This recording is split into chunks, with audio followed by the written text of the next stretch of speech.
Hoy vamos a ver la relación entre la deficiencia de vitamina D y la infección por COVID-19.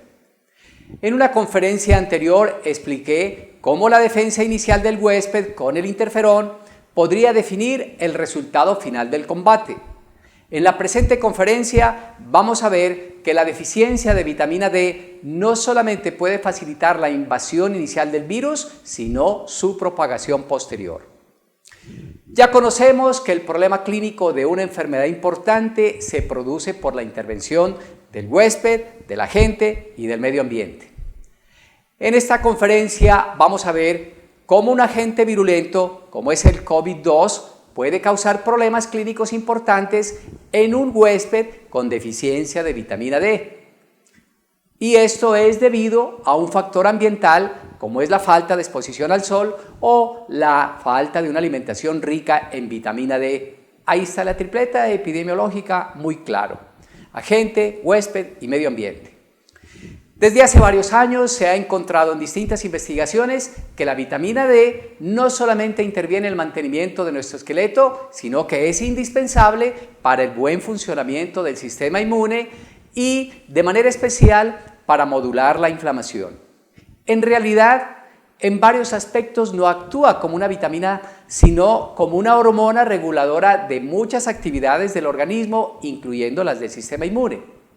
La inmunidad innata, según lo vimos en una conferencia anterior, es la que nos protege en primera instancia de las infecciones. Ella está presente en todo el tiempo y está lista para defendernos en todo momento. Les decía en la conferencia anterior, ella no duerme.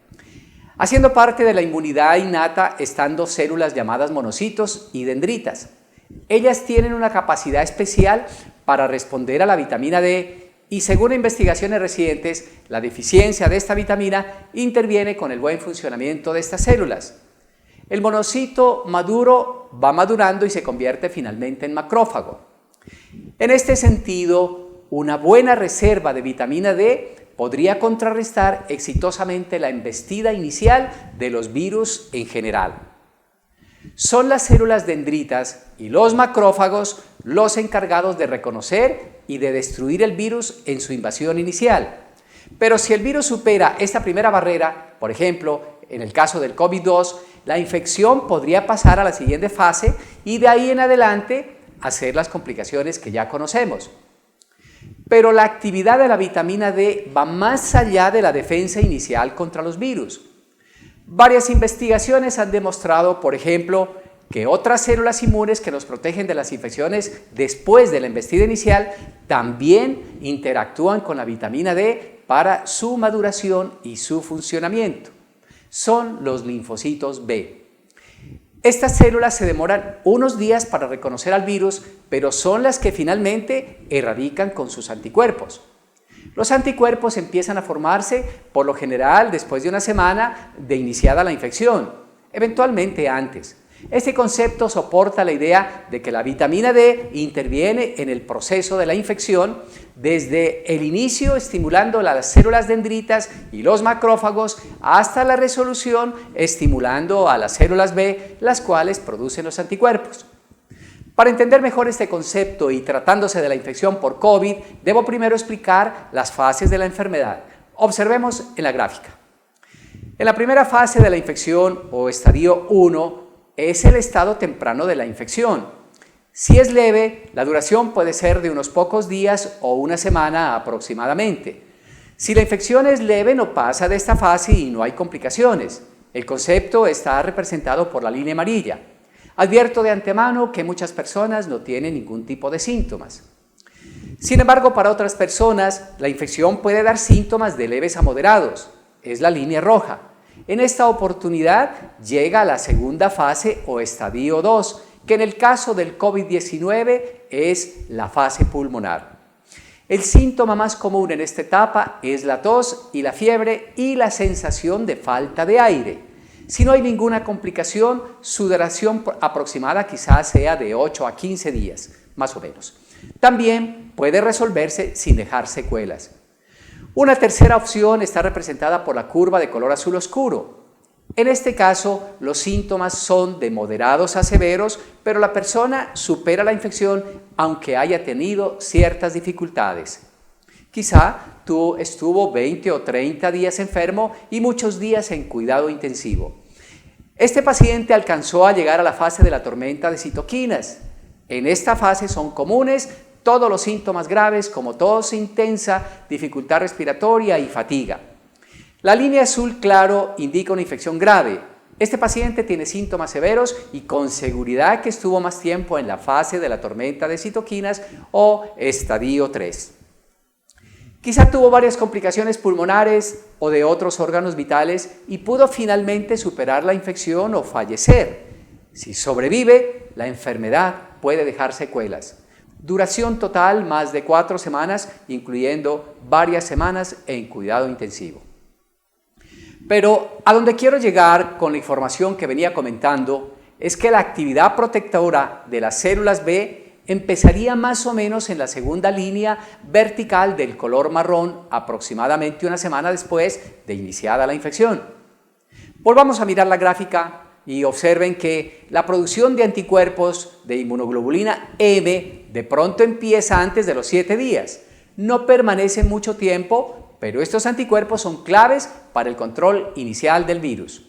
Los anticuerpos de inmunoglobulina G se empiezan a producir más o menos después de una semana de iniciada la infección y duran mucho tiempo. Estos terminan de erradicar el virus.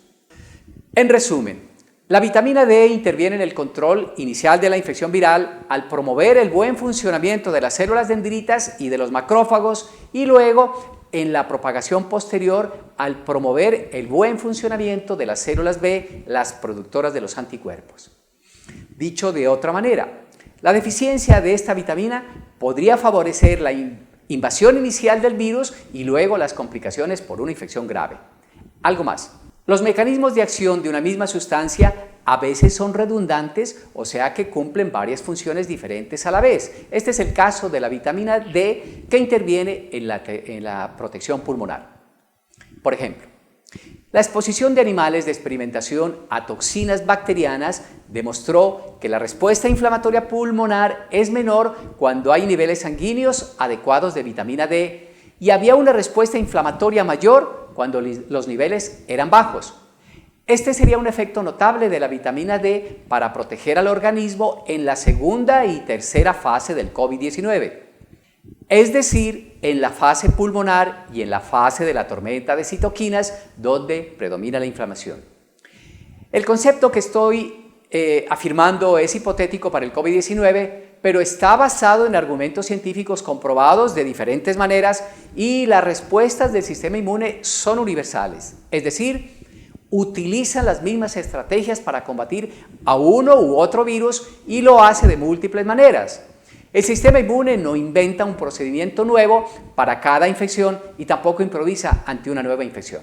Lo viene haciendo de igual manera hace miles de años con algunos cambios evolutivos esporádicos causados por las exigencias ambientales.